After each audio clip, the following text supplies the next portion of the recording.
Dear students, welcome to Amrit senior secondary school class 8।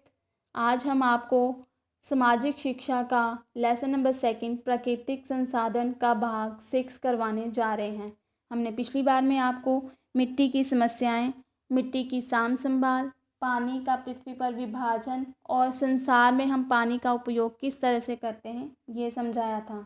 हमारा आज का टॉपिक है मनुष्य के लिए जल स्रोत।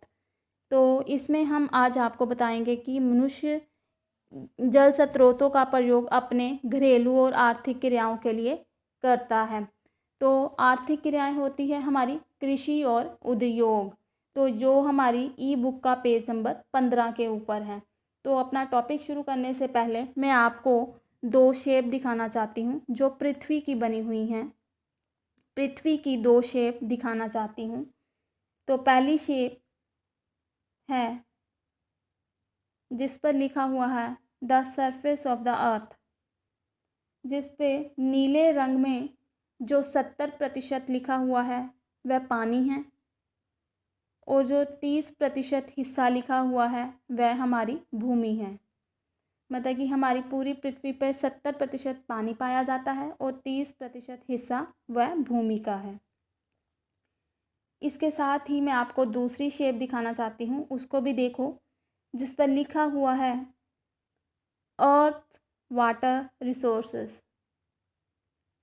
मतलब कि ये हमारी पृथ्वी पर जल है, पूरी पृथ्वी पर जल दिखाया गया है, जिस पे ब्लू रंग में 97% सॉल्ट वाटर मतलब खारा पानी जो हमें समुद्र और महासागरों से प्राप्त होता है। 2% जो पीले रंग में है, जिस पर लिखा हुआ है frozen water in glaciers and ice caps. मतलब ये बर्फ़ के रूप में है जो ध्रुवों पर जमा हुआ है। और नंबर 1% जो दिखाया गया है हरे रंग में, उस पर लिखा हुआ है अवेलेबल फॉर ह्यूमन कंजम्पशन। मतलब ये वह पानी है जिसका मानव खपत करता है, मतलब मानव जिसका इस्तेमाल करता है, जो नदियों, झीलों और भूमिगत जल के रूप में हमारी पृथ्वी पर पाया जाता है। तो बच्चों, इस प्रकार ये हमारे पूरी पृथ्वी पर जल का प्रतिशत हिस्सा है। तो हम कितने प्रतिशत हिस्से का इस्तेमाल कर सकते हैं? सिर्फ 1% हिस्से का इस्तेमाल पानी के रूप में कर सकते हैं। इस प्रकार जो 70% पूरी पृथ्वी पर पानी पाया जाता है, हम उसका सबका प्रयोग नहीं कर पाते। तो बच्चों, हम शुरू करते हैं हमारा आज का टॉपिक। पृथ्वी के ऊपर पाया जाने वाला सारा जल मनुष्य अपने प्रयोग के लिए नहीं ला सकता।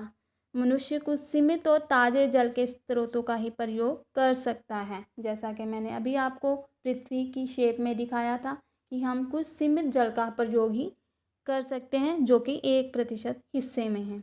ये जल स्रोत नीचे लिखे अनुसार है।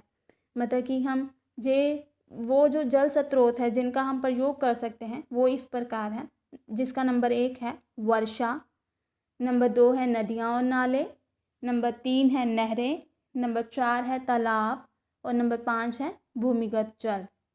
तो हम आज आपको वर्षा के बारे में बताएंगे। तो अपना वर्षा का पहला पॉइंट शुरू करने से पहले मैं आपको एक पानी की मैंने एक फिगर बनाई है, आप उसको देखो पहले, जिस पर लिखा हुआ है पानी के कुछ तथ्य, water some facts and figures. तो उसके नीचे 3 ब्लॉक बने हुए हैं, उसको देखो, जिस पर पहले ब्लॉक पे लिखा हुआ है खारा पानी जो 96% है। फिर उसके आगे लिखा हुआ दूसरे ब्लॉक में साफ पानी जो 2.15% है। फिर उसके आगे तीसरे ब्लॉक में लिखा हुआ है जल वाष्प जो 1% है। अब नीचे फिर 3 ब्लॉक बने हुए हैं जो साफ पानी के बीच में बने हुए हैं। उसके नीचे एक लाइन खींची गई है, उस लाइन के नीचे 3 और बॉक्स बने हुए हैं।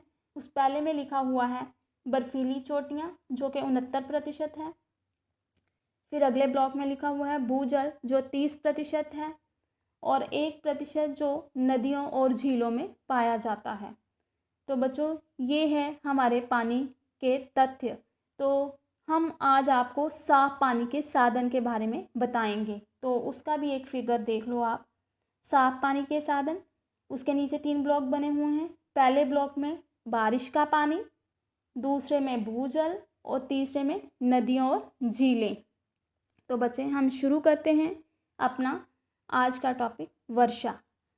वर्षा जल पूर्ति का एक महत्वपूर्ण स्रोत है, परंतु इसमें बहुत बड़े पैमाने पर भिन्नताएं पाई जाती हैं। कहीं वर्षा अधिक और कहीं कम पाई जाती है। भारत में 118 सेंटीमीटर औसत वार्षिक वर्षा प्राप्त होती है। मतलब कि हमारे जो जल का स्रोत है वह सबसे महत्वपूर्ण स्रोत वर्षा है, और इसमें भी बहुत बड़े भिन्नताएं पाई जाती हैं। कहीं वर्षा ज़्यादा होती है और कहीं कम। और भारत में जो साल की वार्षिक होता है, पूरे साल की जो सालाना वर्षा की मात्रा है वह 118 सेंटीमीटर है। सेंटीमीटर, वर्षा को हम सेंटीमीटर में मापते हैं। और कोई हम जैसे सब्जी खरीदते हैं तो उसको हम किलोग्राम में नापते हैं। किसी इमारत की ऊंचाई को मापना है तो उसको हम मीटर में मापते हैं। तो इस प्रकार वर्षा को मापने के लिए हम सेंटीमीटर का इस्तेमाल करते हैं। तो आगे है, वर्षा का सारा जल चाहे मनुष्य के प्रयोग में नहीं आता, परंतु भूमिगत जल में वृद्धि अवश्य करता है। जिन प्रदेशों में वर्षा कम होती है वहाँ भूमिगत जल गहरे व लवणीय अवश्य हो जाते हैं। मतलब कि वर्षा के सारे जल का प्रयोग मनुष्य नहीं कर पाता, परंतु उस वर्षा के जल के द्वारा हम भूमिगत जल में वृद्धि अवश्य कर सकते हैं। तो किस प्रकार हम वर्षा के जल के साथ भूमिगत जल में वृद्धि कर सकते हैं?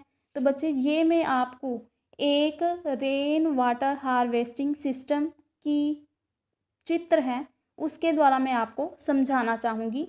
तो बच्चों पहले आप इस रेन वाटर हार्वेस्टिंग सिस्टम के चित्र को देखो। ये एक घर बना हुआ है। घर की तस्वीर को देखो आप। तो देखो यहाँ एक पाइप भी लगी हुई है। हरे रंग के ऊपर पाइप है जिस पर लिखा हुआ है गटर, और उसके नीचे स्टोरेज टैंक बना हुआ है। पानी की जो टंकी है वो बनी हुई है सफ़ेद रंग में। तो उसमें हम उस पाइप के ज़रिए छत में से जो है वर्षा का पानी कलेक्ट करके उस टैंक में डाल रहे हैं। ये वर्षा का पानी कलेक्ट करने का एक सिंपल तरीका है जिसको हम आम ही घरों में कर सकते हैं, और इस पानी को हम घरों में साफ़ सफाई और पौधों में डालने में इस्तेमाल कर सकते हैं वर्षा के पानी को कलेक्ट करके। और इसका जो दूसरा तरीका है जो करके हम भूमिगत जल को बढ़ा सकते हैं, अब आप वो देखो। ऊपर सबसे ऊपर एरो का साइन बना हुआ है, उस पर लिखा हुआ है कलेक्शन एरिया। वहाँ से भी एक पाइप जा रही है। फिर उसके नीचे दूसरा एरो का साइन है, उस पर लिखा हुआ है गटर। वहाँ से भी पाइप एक नीचे जा रही है।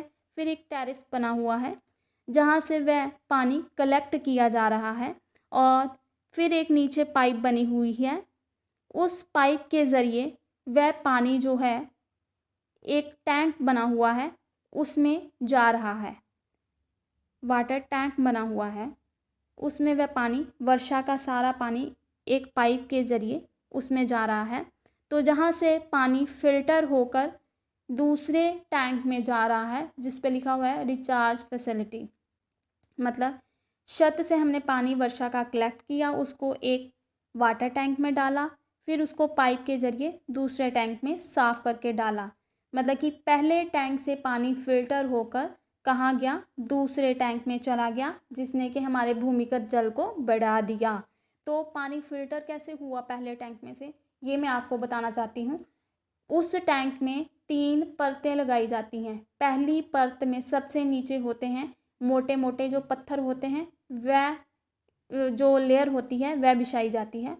उसके ऊपर जो होते हैं बारीक बजरी डाली जाती है, और सबसे ऊपर जो होती है परत वह रेत की होती है।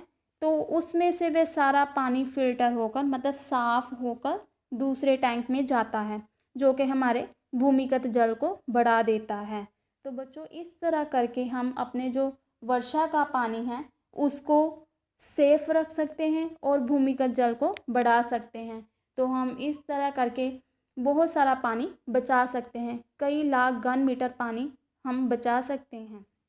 तो बच्चों मैं आपको इसकी एक उदाहरण देना चाहती हूँ, जो कि भारत में तमिलनाडु राज्य ऐसा राज्य बन गया है जहाँ सबसे पहले वर्षा जल संचयन का निर्माण करना जरूरी बनाया गया। मतलब रेन वाटर हार्वेस्टिंग सिस्टम लगाना जो था वो अनिवार्य कर दिया गया।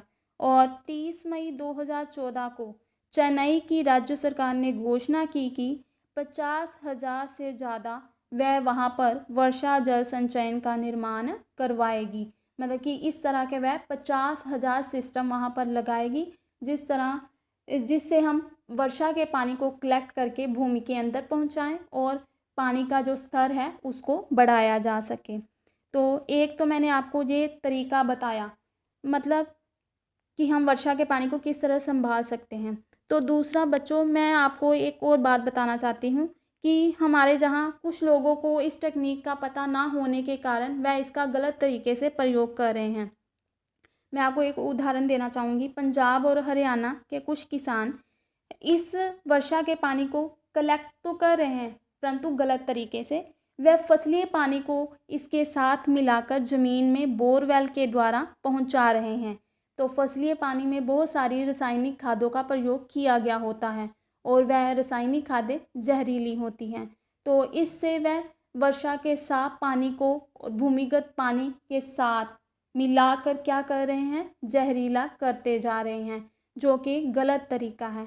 इस प्रकार हमें किसी भी काम को करने से पहले बच्चों उसके तरीके की जानकारी होना बहुत ज़रूरी है ताकि हम पानी को अच्छे तरीके से संभाल कर रख सकें। तो हमें वर्षा के पानी को बचाना है परंतु उसको ट्रीट करके उसको हार्वेस्टिंग सिस्टम के द्वारा फिल्टर करके भूमि के अंदर पहुंचाना है। तो बच्चों आज का हमारा टॉपिक यहाँ पर ख़त्म होता है। हम आपको इससे रिलेटेड 5 क्वेश्चन पूछने जा रहे हैं जो इस प्रकार है। पहला है सही मिलान करो। साफ जल लिखा हुआ है, खारा पानी, जल बर्फ़ के रूप में। आपने इसके सही ऑप्शन उनके सामने लिखने हैं। नंबर 2 पर है खालिस्तान। वर्षा जल संचयन डैश राज्य में ज़रूरी बनाया गया है। नंबर 3 भारत में डैश औसत वार्षिक वर्षा प्राप्त होती है। नंबर 4 पृथ्वी पर जल के स्रोत बताओ। नंबर 5 सही या गलत है। पंजाब और हरियाणा के किसान फसली पानी और वर्षा के पानी को एक साथ बोरवेल द्वारा धरती के अंदर पहुंचाकर पानी को दूषित नहीं कर रहे हैं, ये सही है या गलत, ये आपने बताना है। तो बच्चों आपने इस ऑडियो को ध्यान से सुनना है, पढ़ना है और फिर इनके आंसर अपनी कॉपी पर लिखने हैं। धन्यवाद।